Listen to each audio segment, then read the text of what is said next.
Hello everyone, this is the 5th Epochal Revelation Fellowship. I'm Reverend Dr. Roger Paul. And tonight we're going to continue our study of paper 146. And we're on section 3, and that's the first preaching tour of Galilee. And we're at section 3, that's on page 1641.3. And this is my cat that loves me so much. I guess I ought to mention this because there's so many cats in these videos. We rescue cats, feral cats, and have them fixed so that they don't reproduce. And that's why you're already seeing cats in these videos, because we got lots of cats that love us very much. So let's get him down. Would you get down? I know you like to chase the thank you. So if you have cats at home, get them spayed and neutered. That way that won't continue on. There's lots of feral cats out there that can't eat. There's not enough food out there for them. Okay.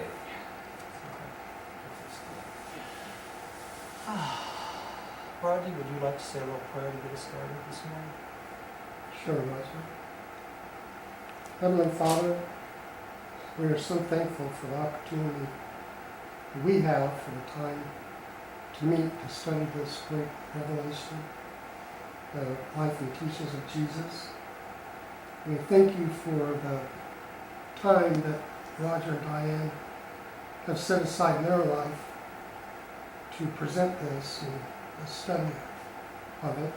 And we ask for guidance and a clear mind and the wisdom to have to pass this on information on to other people. In all things, your will be done. Amen. Number 3, the stop at Rhema. Jill, would you like to start us out today? Sure. At Rhema, Jesus had a memorable discussion with the aged Greek philosopher who thought that science and philosophy were sufficient to satisfy the needs of human experience.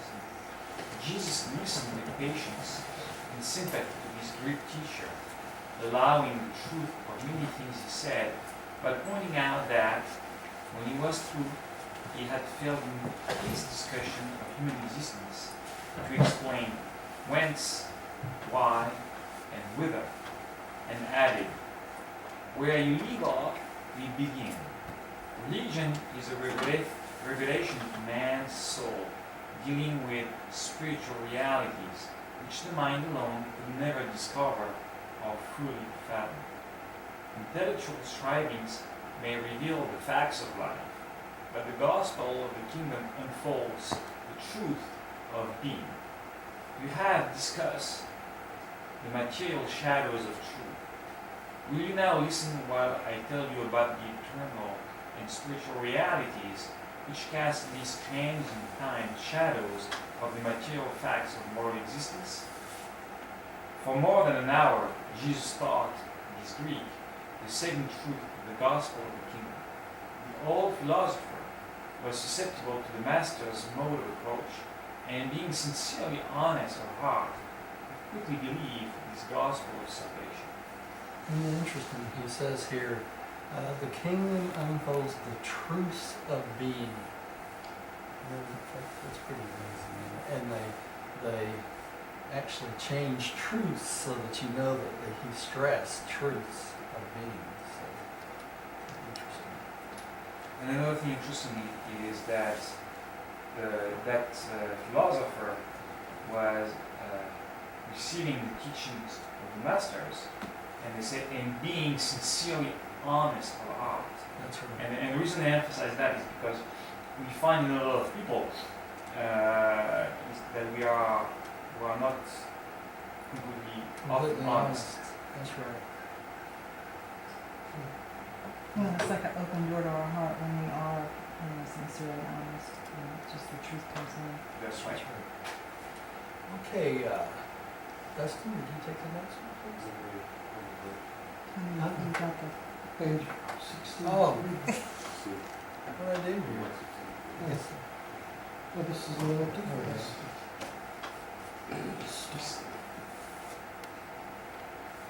They should be in small prints, the pages of the official book. Yeah, this is, No, that's It's different. that's a new book, so it'd be under 146 3.2. 146. Yeah, paper 146, section 3, the second paragraph.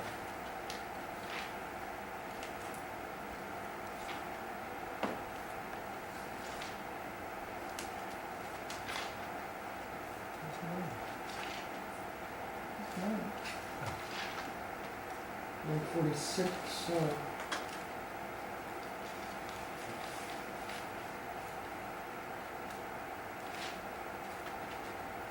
146. What?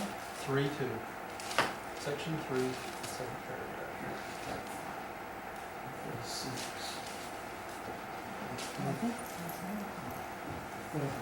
So section 3.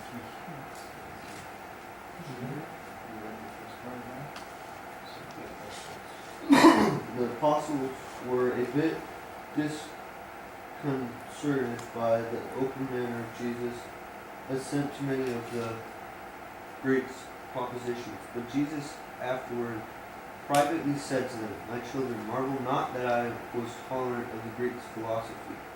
True and genuine in word certainly does not in the least fear outward analysis, nor does the truth resent honest criticism.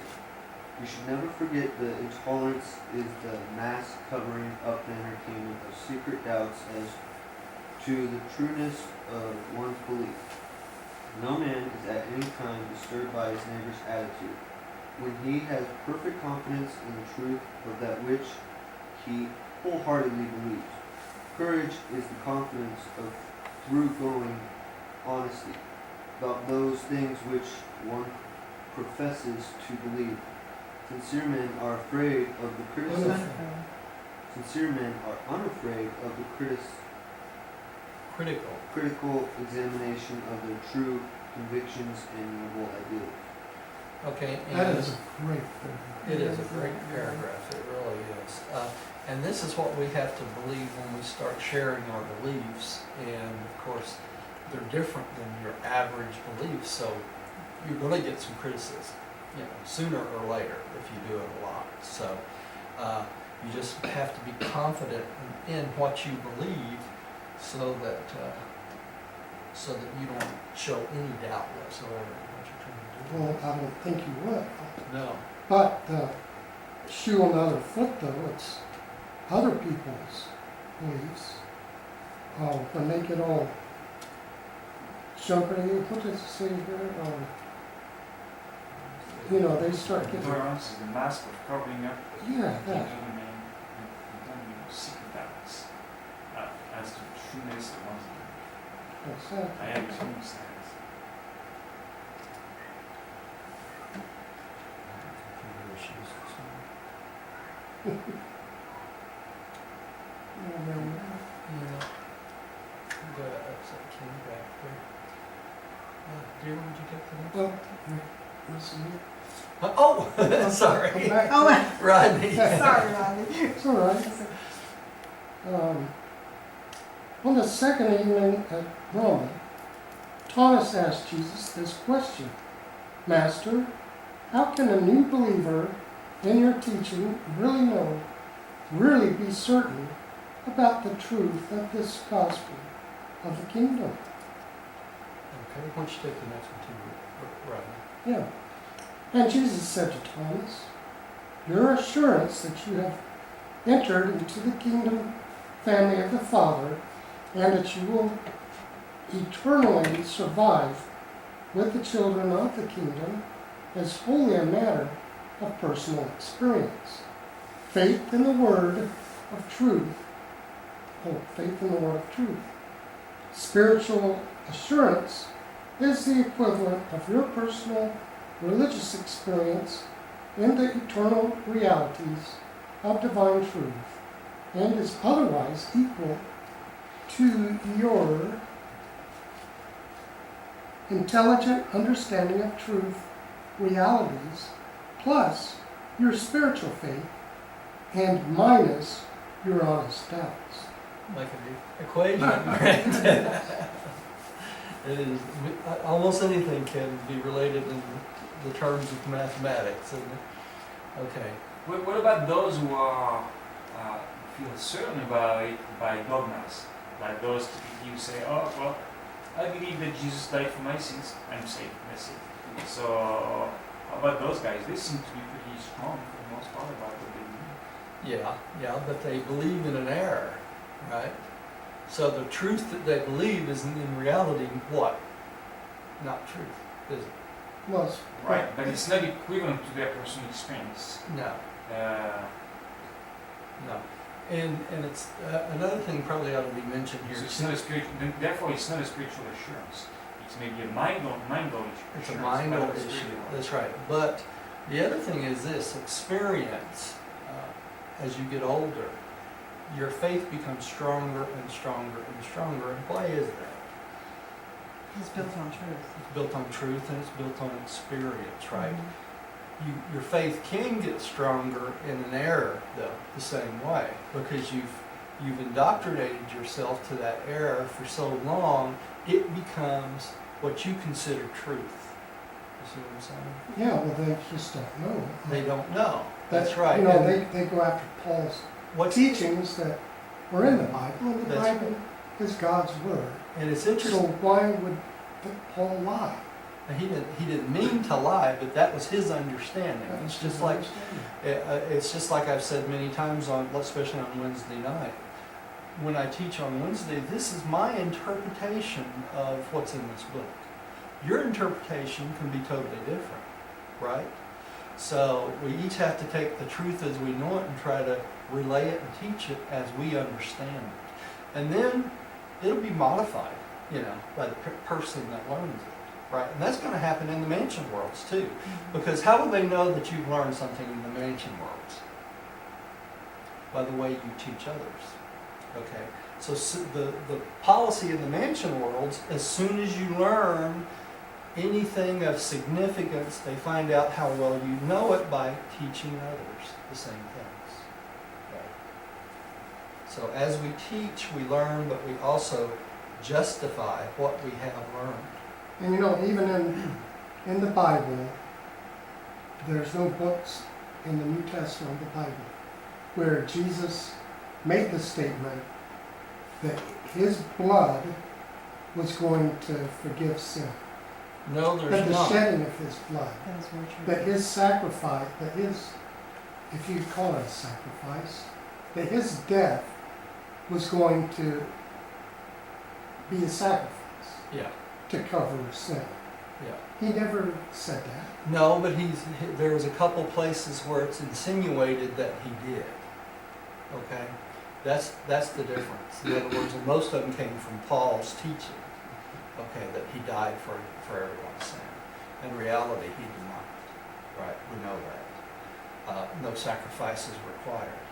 His sacrifice was bringing himself down from the position of authority as sovereign of our universe to come and bestow himself as a lowly human on this planet. That was the sacrifice, Yep, right? Definitely. And that was the sacrifice for the entire local universe, all the planets, all 619 of them, right? And he had to know how dangerous it would be to come here too. I mean, he knew Oh, all yeah, yeah, the you- mentality and The emotional. barbarism, Yeah. yeah, and the barbarism hasn't changed that much since he was here, 2,000 years. It takes a long time to get a world out of barbaristic tendencies into spiritual tendencies. But based on percentages, wouldn't it, it probably has evolved more rapidly because there are more people. So the equations would probably justify the fact that we have moved away from barbarian tendencies for a certain percentage of people. Yeah. Did we already read this? Is this the one we just read? Yes. Okay. Anyway, Would you take the next one? The Son is naturally endowed with the life of the Father. Having been endowed with the living Spirit of the Father, you are therefore sons of God. You survive your life in the material world of the flesh because you are identified with the Father's living Spirit, the gift of eternal life. Many indeed, had this life before I came forth from the Father, and many more have received this Spirit because they believe my word. But I declare that when I return to the Father, he will send his Spirit into the hearts of all men. What are they talking about here? The thought adjuster. The thought adjuster, right? And the Spirit he will send is what? The Spirit of truth, right? Pentecost. We know that soon as the bestowal son comes to the planet, when he leaves, before he goes, he bestows the Spirit of truth, right? And that's what they're talking about here. But the Spirit he's talking about is the thought adjuster. What gives us eternal life? The thought adjuster. Fusion with the thought Now, adjuster. up until that point in time, 2,000 years ago, not all men had thought adjusters. That's right. That's what he's talking about here. And why didn't they have thought adjusters? Because up until that time, men had to make a conscious decision of a moral decision. And many people did not do that their entire lives until Right. yeah. Look at that. But Hey, it's possible. You know, when you live in a world of barbaric tendencies all the time. Think about the time, the periods and the times. Most men warred constantly, right? And unless they had some kind of regret about killing because they decided it was wrong, a thought adjuster would probably not leave. Would not come. It even talks about in the times of Adam that his children received thought adjusters at certain time, Adam and Eve. So this has been an ongoing thing up to the time of the Spirit of Truth. And the Spirit of Truth prepared all minds and men and women for that reception at a very young age. Okay, so the minute they make that first moral decision, they get the thought adjusters. What? But before then, they had to want to follow the will of God. You see the difference? I think that there was a small percentage. Small Yeah. percentage, But because they're we not. know even during Calagasta, when Calagasta came to the planet, there was what? An adjudication, right? They took up the sleeping survivors that, every time a new bestowal son comes, they take up all the sleeping survivors. So when Calagasta came with the Calagasta 100, that was the first taking up of all sleeping survivors at that point, right? So we know even before Adam, there were some barbarians that were out there that made a decision that they wanted to follow some higher power than themselves. They probably didn't call it God, they revered fire and things like that, but they had a consciousness of a being greater than themselves, and that did what? That qualified them for survival, right?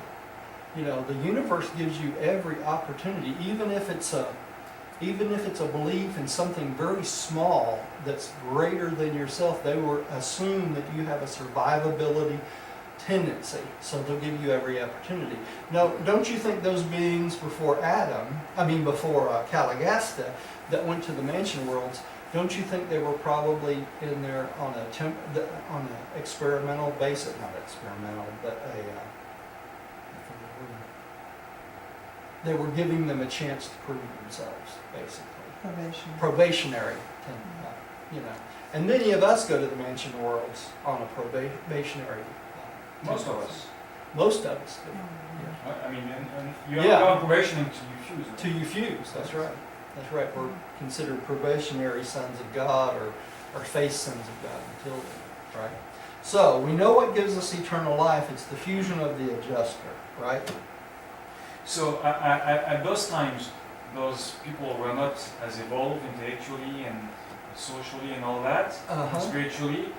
They didn't have the Spirit of Truth. They didn't have thought adjuster, or at least later, if they so to say. So they had quite a big handicap compared to us. They did. They did. And then I think about it, when they would resurrect on the mansion world, think about all the other people from more evolved planets that they were resurrected with. Uh-huh. Holy cow, they would be way down in the... Yeah, but think of all those people on the evolved planet that get the opportunity to teach them, I don't know. right? That's what we're Well, talking we'll have about. opportunity as well. And we'll have opportunity ourselves to teach beings that come to the planet that's not as evolved as us. And who would that be from our planet? Most of them, right? The people that don't understand this book, right, or don't know anything about this book, will need what? They will need teaching, right? So will be our job when we get there, along with all the other teaching cores like the angels and Melchizedeks and things like that. It's the responsibility of bringing your brothers and sisters up to a spiritual level is not just the administration of the universe. It's our responsibility too, Mm-hmm. right? Okay, let's keep going. Did you just read it? Mm-hmm. Sure can. Oh, okay. While you cannot observe the divine spirit at work in your minds, there is a practical method of discovering the degree to which you have yielded the control of your soul powers to the teaching and guidance of the indwelling spirit of the Heavenly Father. And that is the degree of your love for your fellow man. This spirit of the Father partakes of the love of the Father, and as it dominates man, it unfailingly leads in the directions of divine worship and loving regard for one's fellows. At first you believe that you are sons of God because my teaching has made you more conscious of the inner leadings of the Father's indwelling presence. But presently the Spirit of truth shall be poured out upon all flesh, and it will live among men and teach all men, even as I now live among you and speak to you the words of truth. And this Spirit of truth, speaking for the spiritual endowments of the souls, will help you to know that you are the sons of God. It will unfailingly bear witness to the Father's indwelling presence. Your spirit then dwelling in all men as it now dwells in some, telling you that you are in reality the sons of God. So the Spirit of truth is that connection that makes you totally aware that you are sons of God. Right? And another important part of this paragraph it talks about is the level of the Spirit, allowing the Spirit to control our lives is shown by how we love our fellow men. Isn't that interesting? So if you love and forgive your fellow man, you will love and forgive, you will show that you are definitely a son of God. Right?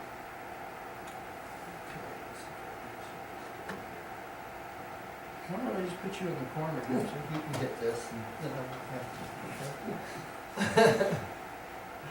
Every earth child who follows the leading of this spirit shall eventually know the will of God, and he who surrenders to the will of my Father shall abide forever. The way from the earth life to the eternal state has not been made plain to you, but there is a way. There always has been, and I have come to make that way new and living. He who enters the kingdom has eternal life already. He shall never perish. But much of these you will the better understand when I shall have returned to the Father, and you are able to view your present experience in retrospect. Okay, now he's talking about every earth child. He's talking about people, right? Mhm. Not just children, right? I want to make that clear first. And it says, all who follows the leadings of the Spirit shall eventually know the will of God, right? So the key to knowing the will of God in your life is what?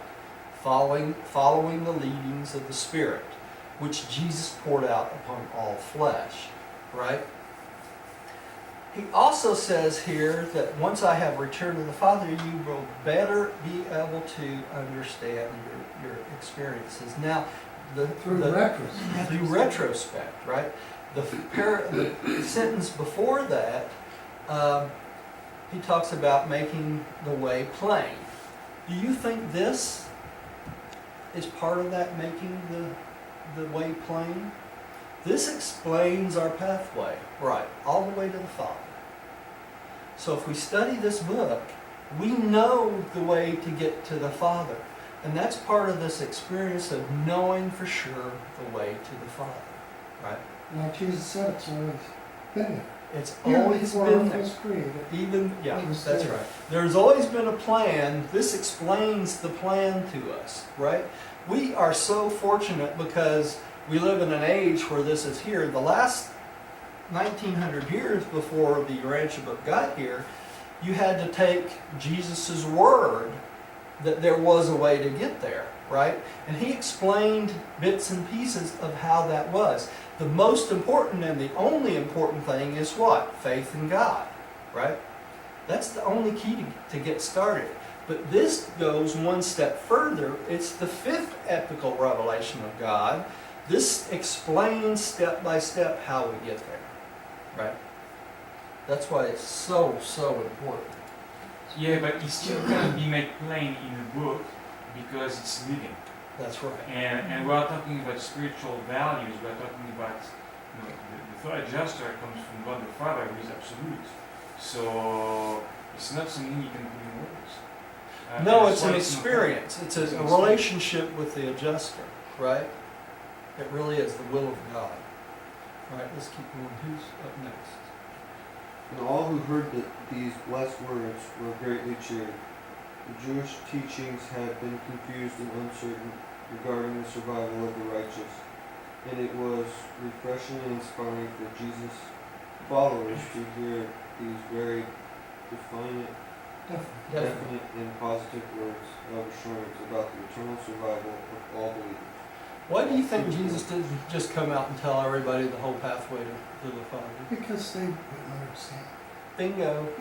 We're talking about, yeah, they had no, they weren't capable of the Yeah, understanding. the earth was flat. Yeah, Those were just stars up there. that's right. Y'all need to understand that. Yeah, it's teaching the times. He was teaching the people of the times, right? And you need to be a truth seeker, open-minded truth seeker. That's right.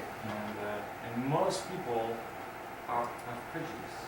It's hard to get rid of prejudice. That's right. Rodney, would you take the next one? Okay.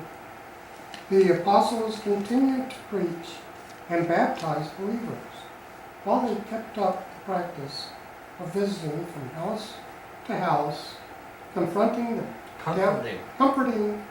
downcast, and ministering to the sick and afflicted. The Apostolic. apostolic organization was expanded in that each of Jesus' apostles now had one of John's as an associate. Abner was the associate of Andrew, and this plan prevailed until they went down to Jerusalem for the next Passover. Okay, so who was Abner? Abner was the head of John's apostles, right? Andrew was the head of whose apostles? Jesus' apostles, right?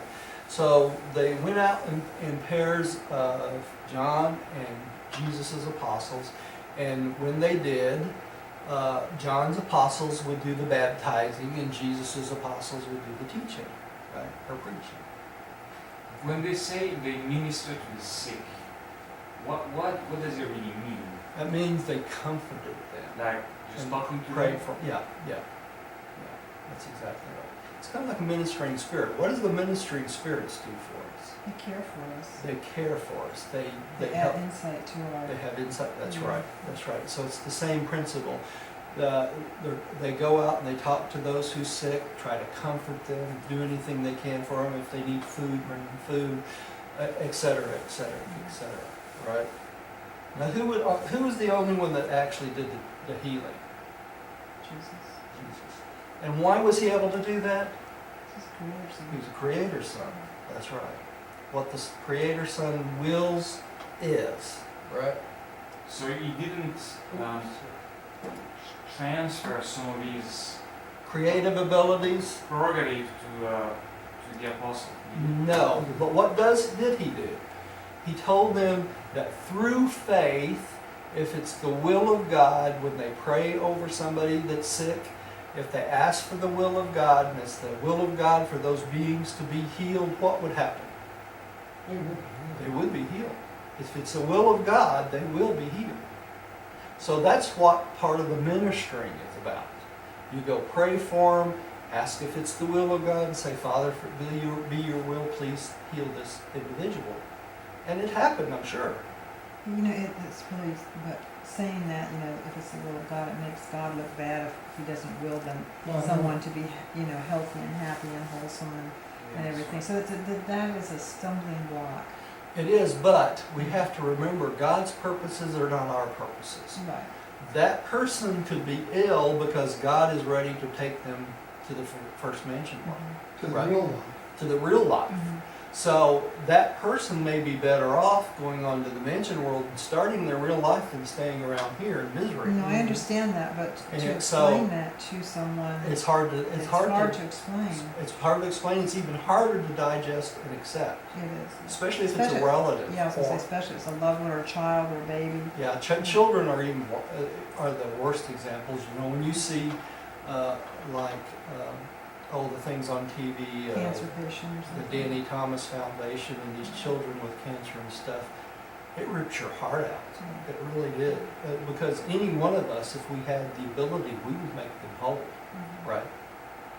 So, so sometimes we don't understand the long process and God's purpose. in Well, this. here there is a clear reason though, is that most of the sickness have a source cause in human conditions, in mistakes that we make. You cannot expect someone who eats junk food day in and day out in his family of smokers and just name all the long list of all the things you can do and then say, well now God make that. We are supposed to, as a human being, we are supposed to take our responsibilities and do the right thing.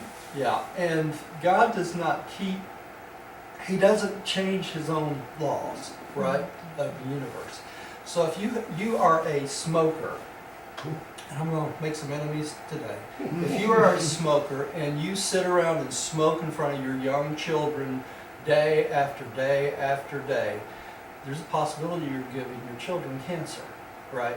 So And not only that. you made a conscious decision that your smoking was more important than your children at And that their point, children are gonna and grow their up health. thinking, you know, this is what This you is do. the way of life. This is It's what we're supposed to accepted. do. It's a way of, That's right. you know, So- Mom did it. Mom and Dad did it, so I'm supposed to do it, and that's the way people look. So, yeah, it does affect everyone around you. Everything you do affects everyone around you. The question is, how devastating is it to you and those around you? You know, it's the same way with drinking and getting out in the car and hitting somebody in a car from being drunk. It's the result of your decisions that you made. You know, and if you want to smoke and kill yourself, you should do it in private. That's what I'm saying. You know, if that's your decision, that's your decision. Just don't put your decision on innocent people or beings that cannot make a difference or can't make their own decision. You know, Well, there are different campaigns out there that have been in place during our generation for people who drink and smoke, you know, and showing them the drugs effect. and yeah. You know, and so as children of some of those individuals, you know, we have made laws, we have brought it to the attention that, you know, the I forgot what they call it, the leftover smoke, you know, does affect your loved ones. Secondhand smoke, you know, Yeah. and you have to be strong enough as you get older to say if you're dating or if you're, you know, if you get married that, you know, I'm not living, I can't live with the smoke. I don't want it around myself or my children, Yeah, you know, and so it forces us to be, you know, to take a stand. yeah, it does. Well, it comes down to education. It does It comes down to education. education. Educate. Well, let's keep going, y'all. I'd really like to get to this paper today. Okay. It's a short paper too. Yeah. Okay. Huh? My clicker's not working today. All right. Hmm. I think you're up there. The special instruction given by Jesus during their stay at Zebulun had chiefly to do with further discussions of the mutual obligation of the kingdom and embraced teaching designs to make clear the differences between personal religious experience and the amenities of social religious obligations. This was one of the few times the Master ever discussed the social aspects of religion. Throughout his entire earth life, Jesus gave his followers very little instruction regarding the socialization of religion. So he understood the difference between a personal religious experience and a social religious experience. And what are most churches? Social. They're the social religious experience, right? Okay. In Zebulun, the people were of a mixed race, hardly Jew or Gentile, and few of them really believed in Jesus, notwithstanding they had heard of the healing of the sick at Capernaum. Okay. Yeah, and how many people were healed at Capernaum? Over 1,000. Yeah. Well, of course they did. Yeah, it's pretty heavy. Yeah. Jill? The gospel of Aaron. At Aaron, as in many of even the smaller cities of Galilee in Judea, there was a synagogue, and during the early times of Jesus' ministry, it was his custom to speak in these synagogues on the Sabbath. Sometimes he would speak at the morning service, and Peter or one of the other apostles would preach at the afternoon hour. Jesus and the apostles would also often teach and preach at the weekday evening assemblies at the synagogue. Although the religious leaders at Jerusalem became increasingly antagonistic toward Jesus, they exercised no direct control over the synagogues outside of that city. It was not until later in Jesus' public ministry that they were able to create such a widespread sentiment against him as to bring about the almost universal closing of the synagogues to his teaching. Wow. At this time, all the synagogues of Galilee and Judea were open to him. So he made the policy of trying to teach out of the synagogues, the local religious meeting place to start out with, until they closed the synagogues to him. And they did that because he was threatening the what? The status quo of the synagogues. You know, the things he was teaching was not exactly what the synagogues taught, right? So they didn't like it. So, like it says here, sometimes he would speak at the morning service, Mm-hmm. and then the other apostles would preach Right. at the afternoon hour. How would they preach? Well, the difference between Jesus' method of talking was a teaching gospel. It's kind of like what we do on Wednesday nights. You know, I try not to preach. I try to teach what I know about the book. The difference in between that and preaching, preaching you get up and you spout what you believe and that this is the way it is, and there's no discussion about it. But Jesus was always open, anytime he talked, for anyone to make comments, or, you know, it was much like what we do here, right? We talk about things. And Jesus tries to teach most of the time, where the apostles really did not know the whole picture like Jesus did, so they would preach on a subject, right? They would take something and they would go on and on about it, and then try to include the will of the Father and the fatherhood of God, the brotherhood of man. How they understood it. How they understood the process of that. Right. Okay. I guarantee you they didn't go in and say, all this sacrificial thing you're doing, that's wrong. They would not do that. Because why? It would make an antagonistic situation in the synagogue there, right? But they tried to enlighten them on the good things of the gospel when they could, right? Dustin, would you take the next one, please? Iron was the site of extensive mineral mines for those days, and since Jesus had never shared the life of the miner, he spent most of his time while sojourning at iron in the mines. While the apostles visited the homes and preached in the public places, Jesus worked in the mines with these underground laborers. The fame of Jesus as a healer had spread even to this remote village, and many sick and afflicted sought help at his hands. And many were greatly benefited by his healing ministry. But in none of these cases did the Master perform the so-called miracle of healing save in that of the leper. So Which he Jesus was a minor. They're talking about the account in the New Testament that he was given credit for, and actually didn't happen. What was you going to say, brother? Jesus was a minor at some point. No, not really. He only went there to talk. That's one of the few professions that he didn't actually work I at. said Jesus worked in the mines. That's what Well, they're talking about religious worked work, as far as spreading the word. spreading the word. That's right. Yeah, don't He probably misinterpret. did pick up a pick the one. I wouldn't put it past him, but He was a stout man. the point they're trying to make here is his work was the religious work in the mines. In other words, he went to the mines to visit with the miners and teach them and that sort of They wouldn't even let him in Where the they were. mines thing.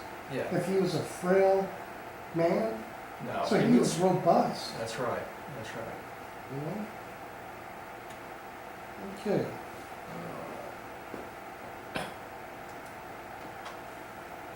Late on the afternoon of the third day at iron, as Jesus was returning from the mines, he chanced to pass through a narrow side street on his way to his lodging place.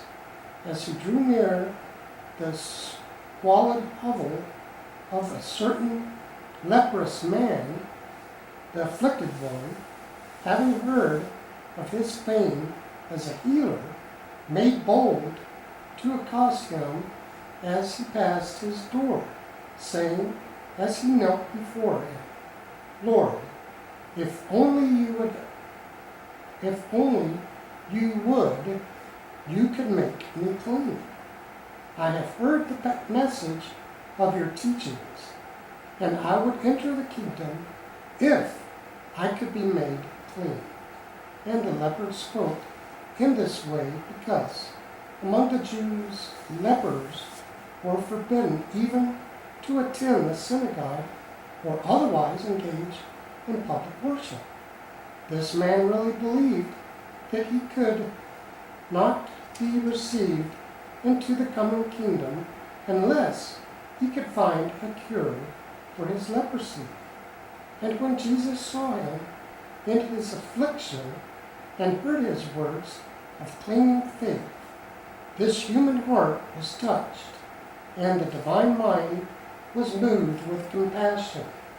As Jesus looked upon him, the man fell upon his face and worshipped. Then the master stretched forth his hand and, touching him, said, I will be clean.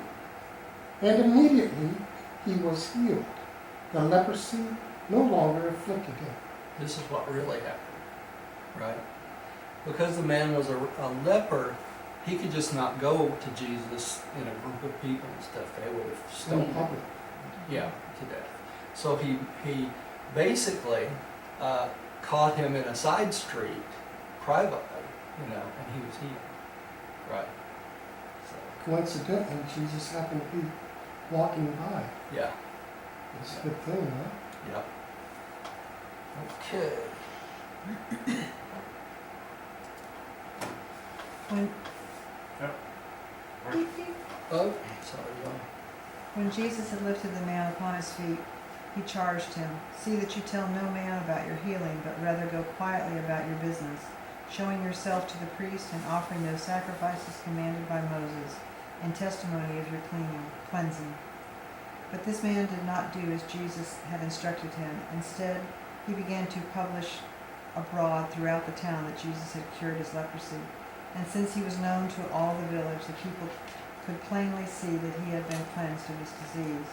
He did not go to the priest as Jesus had admonished him. As a result of his spreading abroad the news that Jesus had healed him, the master was so thronged by the sick that he was forced to rise early the next day and leave the village. Although Jesus did not again enter the town, he remained 2 days in the outskirts near the mines, continuing to instruct the believing miners further regarding the gospel of the kingdom. Okay, why do you think Jesus said here, offering those sacrifices commanded by Moses in the testimony of your cleansing?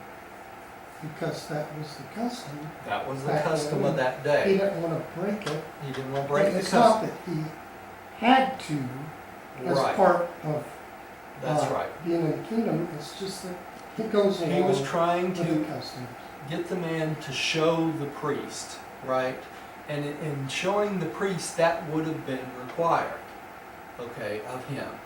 And so he was trying to keep a good relationship with the priest of that city, so that if the priest was convinced of the divinity of God, or the divinity of Christ, then he would have been a great ally for everyone in the city, right? So he's very careful about what he tells him to do. He tells him to go back and do what he normally does in the Jewish synagogue, because that was the reason he said that he wanted to be healed, so that he could worship again in the synagogue, right? So he would have to do that to go back to synagogue. Jesus was not condoning sacrifices here, right? That's the point I want to make.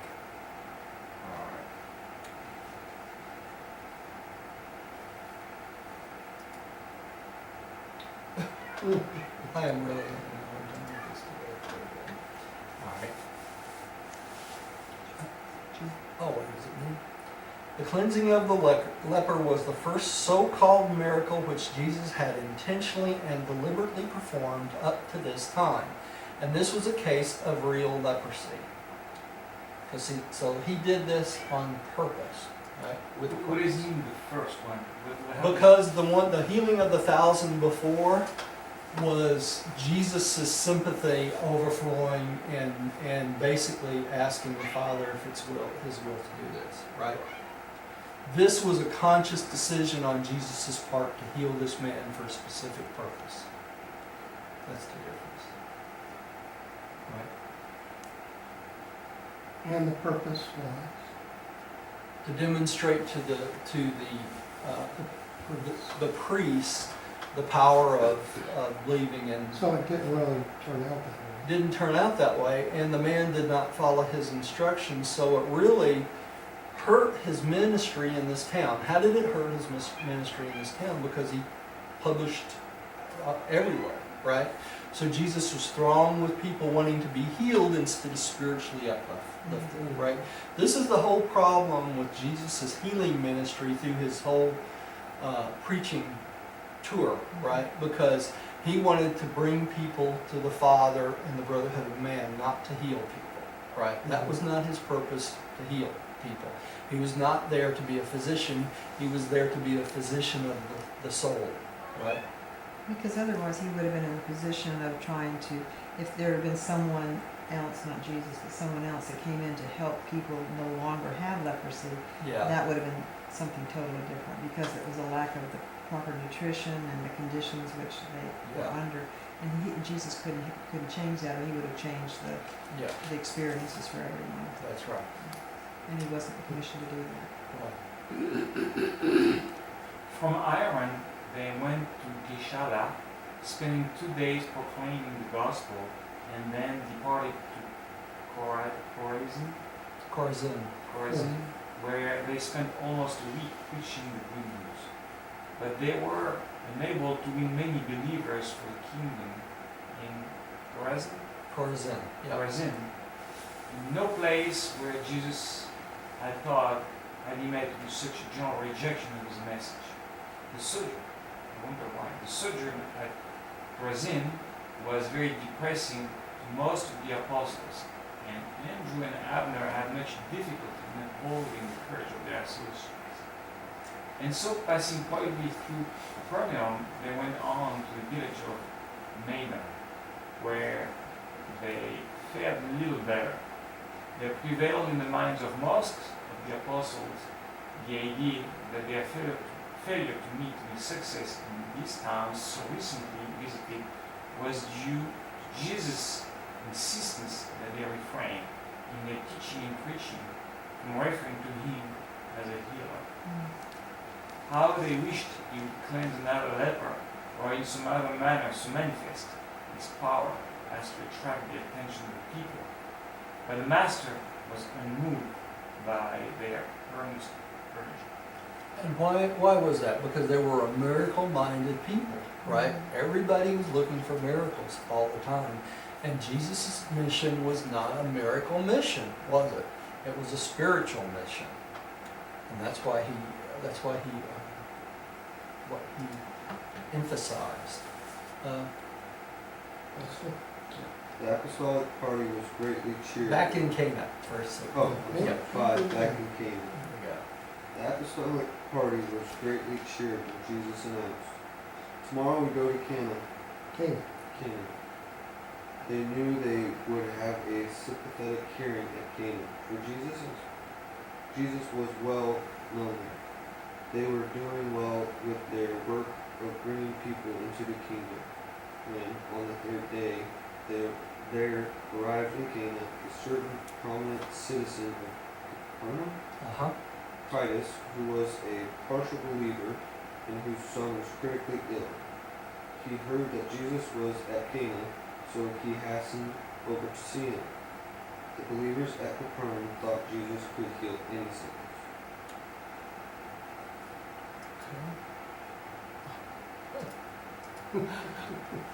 Having all kinds of fun here. okay, when this nobleman had located Jesus in Cana, he besought him to hurry over to Capernaum and heal his afflicted son.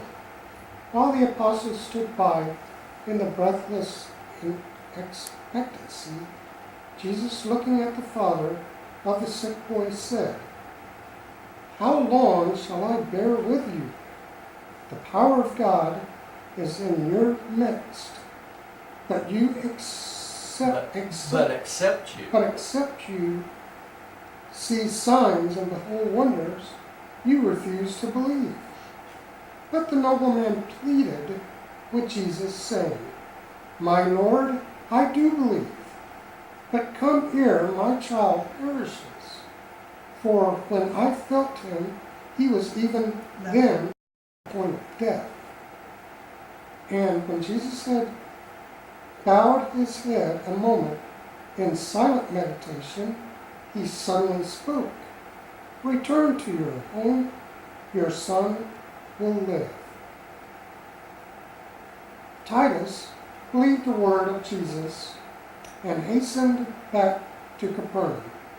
And as he was returning, his servant came out to meet him, saying, "Rejoice, for your son is improved, he lives."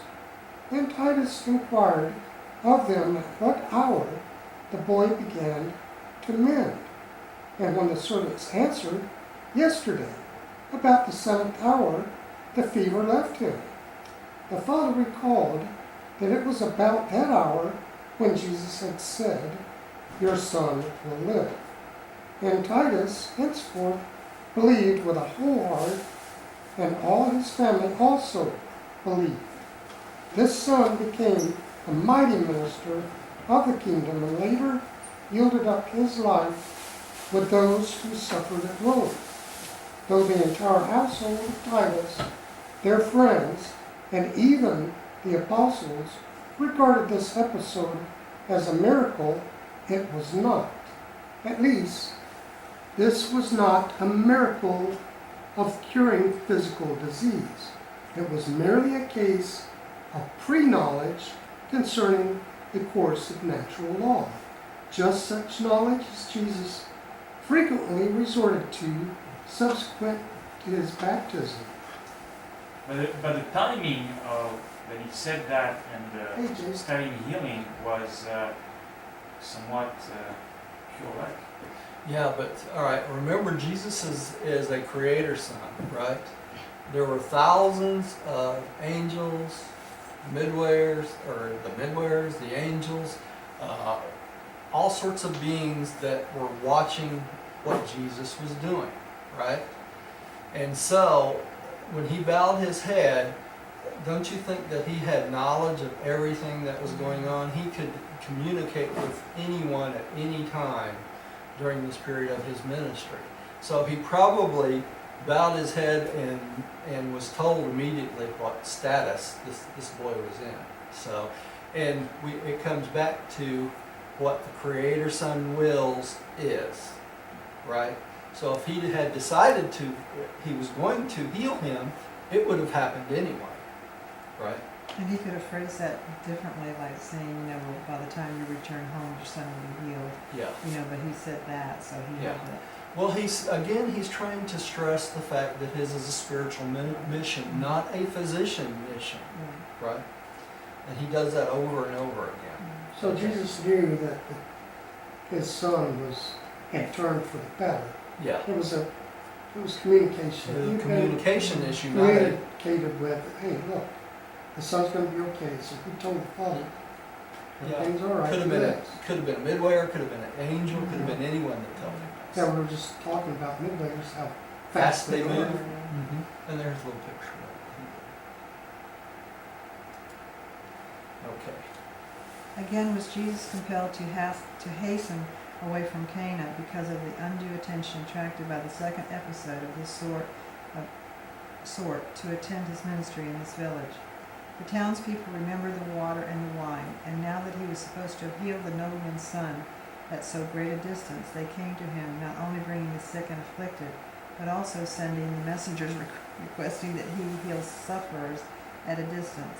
And when Jesus saw that the whole countryside was aroused, he said, "Let us go to Nain." Let us get out of here. Yeah, you see how this healing stuff Yeah. kept interfering with his spiritual mission? You know, his mission was to help save souls, not to heal everyone, right? Nain and the widow's son. These people believed in signs. They were a wonder-seeking generation. By this time, the people of central and southern Galilee had become miracle-minded regarding Jesus and his personal ministry. Scores, hundreds of honest persons suffering from purely nervous disorders and afflicted with emotional disturbances came to Jesus' presence and then returned home to their friends announcing that they had healed them. In such cases of mental healing, these ignorant and simple-minded people regarded as physical healing miraculous cures. Okay? And that happens even today. How many people, goes to churches? They go to church, to church, to church, to church, asking for healing, and then suddenly they're healed at every church, right? And also going to doctors too. They do the same thing with doctors. That's right. Okay. When Jesus sought to leave Cana and go to Nain, a great multitude of believers and many curious people followed after him. They were bent on beholding miracles and wonders, and they were not to be disappointed.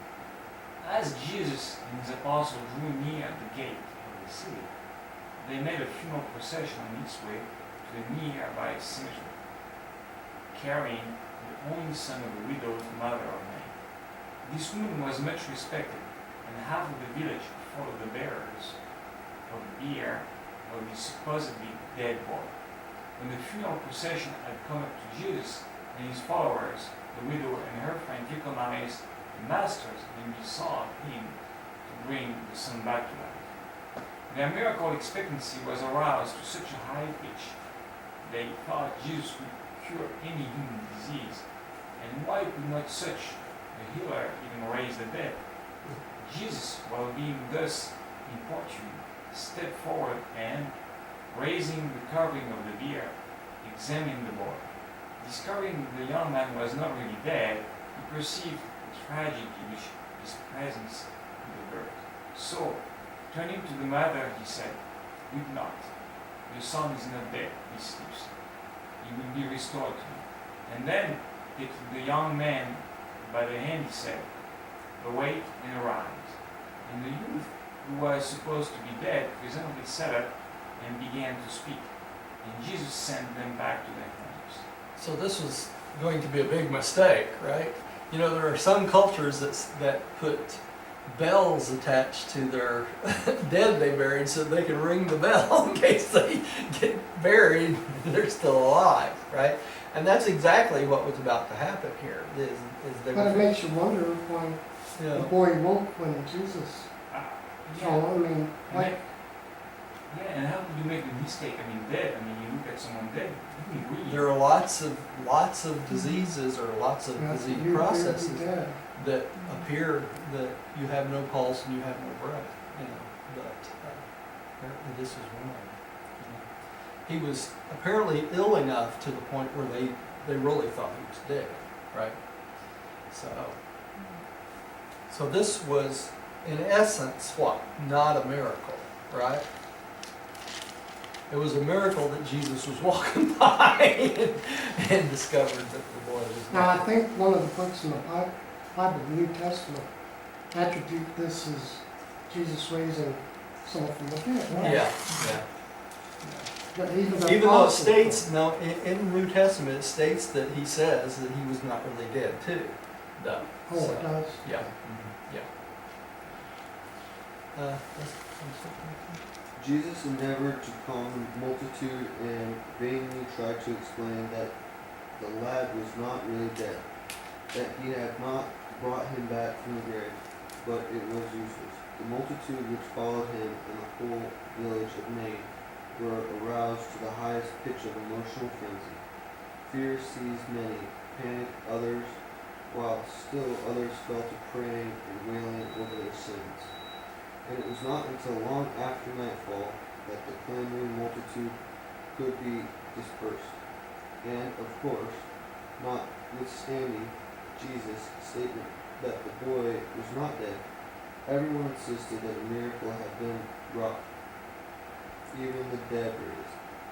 Although Jesus told them the boy was merely in a deep sleep, they explained that was the manner of his speaking and called attention to the fact that he always, in great modesty, tried to hide his miracles. So there was no telling him, right?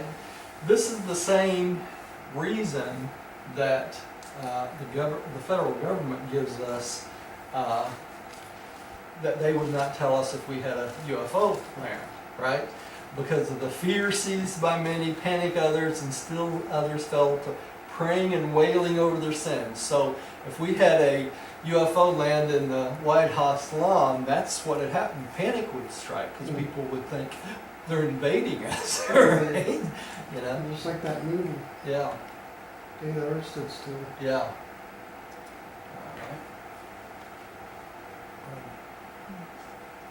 So the word went abroad throughout Galilee and into Judea that Jesus had raised the widow's son from the dead. And many who heard this report believed it. Never was Jesus able to make even all his apostles fully understand that the widow's son was not really dead when he bade him awake and rise.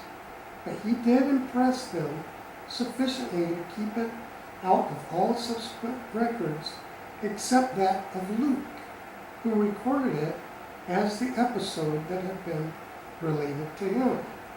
And again was Jesus so besieged by as a physician that he departed early the next day for Endor. You hear this over and over and over and over again. You realize why Jesus, one of the decisions he made on the mountain was not to heal people, right? This is why, because it cuts into the spiritual ministry so much. Okay? 7. At Endor. At Endor, Jesus escaped for a few days from the clamoring multitudes in quest of physical healing.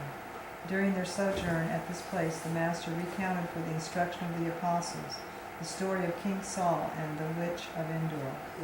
Jesus plainly told his apostles that the stray and rebellious midwayers, who had oftentimes impersonated the supposed spirits of the dead, would soon be brought under control so that they could no more do these strange things. He told his followers that after he returned to the Father, and after they had poured out their Spirit upon all flesh, no more such semi-spirit beings, so-called unclean spirits, possess the feeble and evil-minded among mortals. Okay. Start this paragraph, because this is your paragraph to show people, if you want to, that devil possession and spirit possession after Pentecost does not happen. Okay? The midwayers, this was the rebellious midwayers before them, and they impersonated dead people, right? So they could scare people. And that's where the whole legends of ghosts and things like that came from, was these midwayers, all right? So after Pentecost, and the Spirit of truth was poured out on all flesh, it made that totally impossible. Now, the spirits come back of dead relatives to speak to us? No. What is that? Mostly it's probably the imagination of those who experience these things, wanting to communicate so desperately with their loved ones, they really imagine these things. But it looks like those midway were fooling people in terms of not only Before taking control of Pentecost. them, but making them believe that they were like some kind of spirit Of a dead relative, or yeah. things like that. So Yeah. they were lying, right? Yeah, and this was before Pentecost, right? They also possessed what, weak-minded and feeble-minded beings or people. Evil-minded, yeah. Evil. Yeah, but not lying on top of that. So really, I mean, and those midway, I mean, I think they can no longer do that, but they are still around, aren't they? No, they can no longer do that. But the midwayers that are around are the loyal midwayers. All the rebel midwayers have already been removed from the planet. Or they are removed from the planet. Yeah, But who's staying then? Isn't Caligastia staying, or? when they wrote the paper, Caligastia was still here, but they expected him to leave at any time. Because what determines when they when they remove a son of God like that is they have to be called by the Ancients of Days right before them. And during the adjudication of Gabriel versus Lucifer, eventually they will call Caligastia before them, and once he's removed, he will never be free again. But he has had influence on people. If, say, like he lived another 50 years here on this planet, he would have influenced the consciousness of mankind. Well, only if you invited them in to do that. Oh, the evil-minded and weevil. Yeah. Weevil. Yeah. Little weevils. But even he would not be able to do what? Possess a person. Right? So it makes me wonder on the rebellious midwayers, why did they do stuff like that? What purpose? Cause was it? mischief. I mean, because they thought it was funny and fun, and, you know. They're waiting to be judged, so they're trying to do everything they can, rebellion-wise, before they're taken. Now they're all gone, right? The midwayers that's on the planet are the loyal midwayers, and the primary midwayers and the secondary midwayers join together in one band now. They're all under the same leadership. Originally, they were two different factions, right? The primary midwayers were more spiritual. You could not see them as easily, right? The secondary midwayers were more physical, so they could make themselves visible to humans, and they still can, okay? So if any communication with a mortal was required, they would probably use a secondary midwayer for that communication because they can make themselves visible. But it's very unlikely they're going to do it at a whim. It would be something very special for that to happen, right? So don't look for one. It's not likely to happen in your lifetime. So. I haven't reviewed yet. I think I'm going to get the complete papers and reading I think it's around the paper 50s about the rebellion. But I was reading some quick passages recently, and about the sophistry of Satan and who is the Lucifer and Satan. So yes, though it's against God's plan and the acknowledgments of God, which I find so mind-boggling. How could they do that? But particularly with their perspective, right? But fine. Let's suppose there must be a ration, and since it happened, and so they go into the sophistry of going this spear out, and the fact that it was automatic and all that. But from what I've read, again, I haven't read everything, it didn't seem, other than that, with the intent of going to war and killing people or anything like that. Oh, it no, just seems, all of this is automatic. You don't need to, all that shenanigans. Yeah, but they really just want to cause havoc. Again, they're going against the administration of the universe. Really, they're going against Michael, first of all. And they're going against Gabriel as the chief executive of our local universe, right? So basically, anybody that follows the will of God, follows the will of the Son of God, which is Jesus, right, or Michael, they're going to go against. right? Because they want to get, the whole point is to get so many beings that follow them that it will change the universe, and it will not. You know? Yeah, but change the universe for what? It's something that was a big issue, ego Well, issue, and they wanted that to would be take it- worshipped. That would take a couple hours to go through the universe, the Lucifer Manifesto, because he's got specific things in the Lucifer Manifesto that he wants to change, or he wants to do, okay, or he believes, and doing that, you're going against the whole hierarchy of the universe, and especially the hierarchy of the Creator sons. Right. That's the big thing, really. But you wanted to have the prayer and the worship to him as opposed to God. That's right. But other than that, which is a bad thing, I really don't think that Lucifer, and probably Satan, wanted all the horrible things that the midwayers ended up doing. that's right. That's what Yeah. it sounds like. I really don't, that was not their intention. Their intention was to cut themselves off from the administration of Michael, really. And that did not include all the gross things that the midwayers did, like making themselves manifest to people and the whole devil possession thing and Right. scaring people. So that, I think, was more the midwayers that did that. But we can't knock the midwayers because of the ones that rebelled. The loyal midwayers are a necessary part of our administration of this planet. They do wonderful, wonderful things. They stay on this planet for hundreds of thousands of years, and you have to give it to them to be able to do that, as barbaric as we are. You know, Exactly. we work against the midwayers constantly by not becoming more spiritual, right? That is the whole job.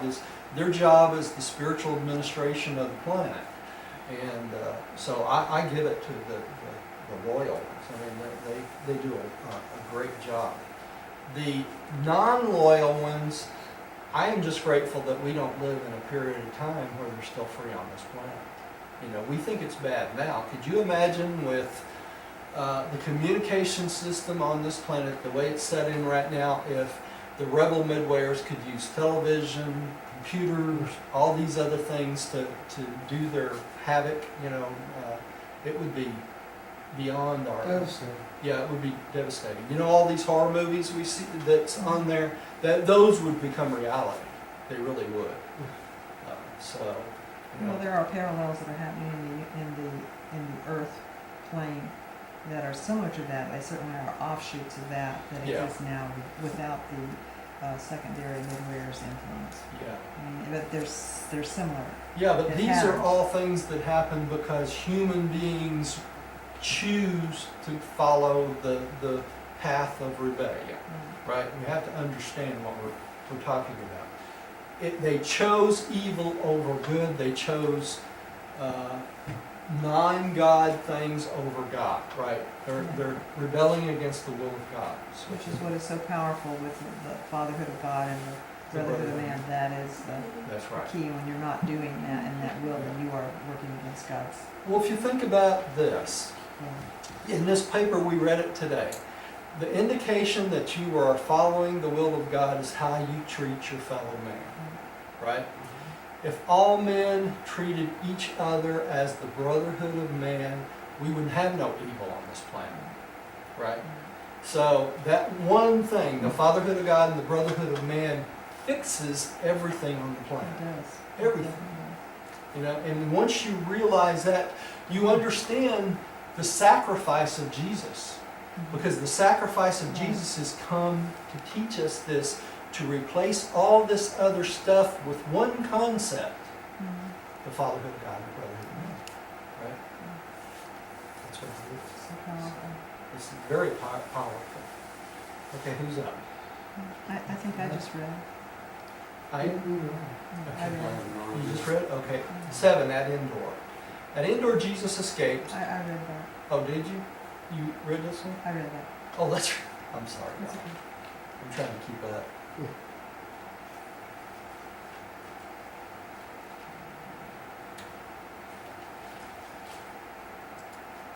Alright.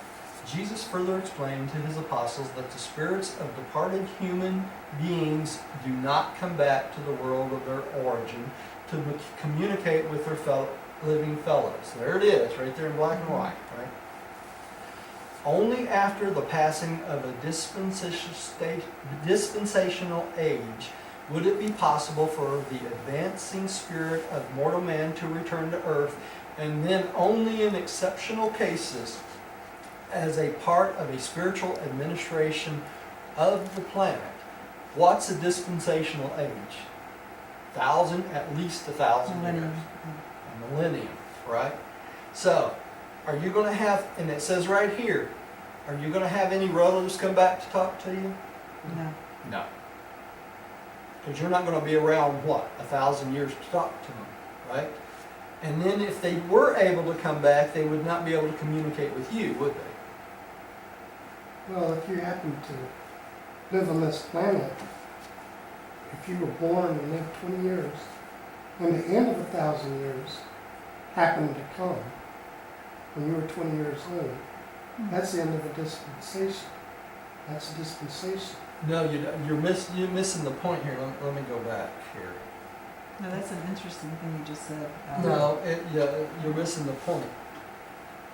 Then after, okay, it says, only after the passing of a dispensational age, 1,000 years would it be possible. In other words, when they leave, it doesn't matter when the dispensation was. When they left, it would have to be at least 1,000 years before they were able to return. You follow me? Yeah, but I think what Rodney was saying is that if the time of the dispensation was just after they would die, it could have been, they would have crossed the threshold. No. And they would have potential. So what is there, No. a dispensational experience every day? No. Is it 1,000 years No, from it the would be day? 1,000 years. It wouldn't matter when a dispensational changed, okay? It would be that period of time. Well, I don't quite get it, because I think what Rodney Well, said was... the whole point is this, the passing of a dispensational age. In other words, before they would be allowed to come back, at least 1,000 years would have to have passed. That's the dispensational age. Y'all are thinking if they're at the day before the dispensation changes, Yeah, and then their relatives, Yeah. then their relatives would be able to come back? No. that's, But if the It would be relatives, 1,000 years and a day if that was the case. if the relatives were able to come back, it would strictly be for a spiritual. Yeah. Uh, Yeah. Okay, think of it this way, okay? We have 24 basically counselors that are our governor general that changed every 100 years on this planet, Mhm. right? That is an example of how someone who died would come back to the earth. You follow me? So let's say John the Baptist was his turn to be the governor general of the planet. Okay? Even he would have to wait 1,000 years after his death to come back and serve his term as governor general, or he would not be able to communicate with any being. You follow me? Does that make sense? So 1,000 years has to pass before any being could come back to the planet. The reason being is all the relatives would have to be gone. You follow me? Then it would be two dispensational. It may be 2 dispensations before they would be allowed to come back. If they left on the day before the change of the dispensation, it would be 1,000 years and a day. You follow me? The point is, the whole point he's making here is the fact that we can't communicate with our dead relatives. Once That's the you point. leave here, you're out of here. Yeah. Once you're out of here, you're out of here. There's no reason. Remember You Houdini? wouldn't even want to come back. Why Remember would you want to come Houdini? back? I know, well, only to see loved ones. Yeah. Yeah. Houdini spent most of his life trying to communicate with whom? Yeah. The With dead. his mother, was it, I think? Yeah, dead mother, dead wife. I think it was I don't remember who it was. It was his mother. Yeah. spent his whole life trying to communicate and never was able to do that. Now Thurman was his buddy. Do you remember who Thurman was? Thurman was the guy that ran around with Houdini disproving these mediums. Okay? This was during the time of the Urantia Book revelation. Okay? And part of the interesting part is this: Thurman was a studier of the Urantia Book, okay, with the forum, right? So basically, William Sadler knew Thurman, and this was all during the time that the Urantia Book was being revealed, okay? And what's interesting about this is it was the same period of time when they were doing this that William Sadler came up with the, the 24 things that, why we can't communicate with the dead type thing, you know? And him being a psychiatrist, psychologist, that sort of thing. So, anyway, the whole point is that we can't talk to our dead relatives. I don't care what psychic you go to or what, you know, these people say they're talking to your dead relatives. I don't think so. I'm sorry. You know. Wishful thinking. Okay. So if I die, if you see somebody comes back, it looks like me, just to let you know. Okay. Who's up? Jill, would you take this and I go tell you? When they had arrested 2 days, Jesus said to the apostles, "On the morrow, let us return to Capernaum to carry and teach while the countryside quiets down. At home, they will have, by this time, partly recovered from this sort of excitement." Okay. And guess what that is? The end. All right, so next time we'll do paper 47, the end we'll give it to Jerusalem. And that will be November 1st, right? Yeah, the person I was talking to apparently this trip was cancelled, so at this point you won't be able to Okay. join us. Apparently he's lonely, so he can have, so he was looking forward to it. Okay. Too bad we couldn't start this. Yeah, let's say a prayer, and then I need to talk about a couple things today too, so before we break up. So let's have a prayer and we'll break for the day.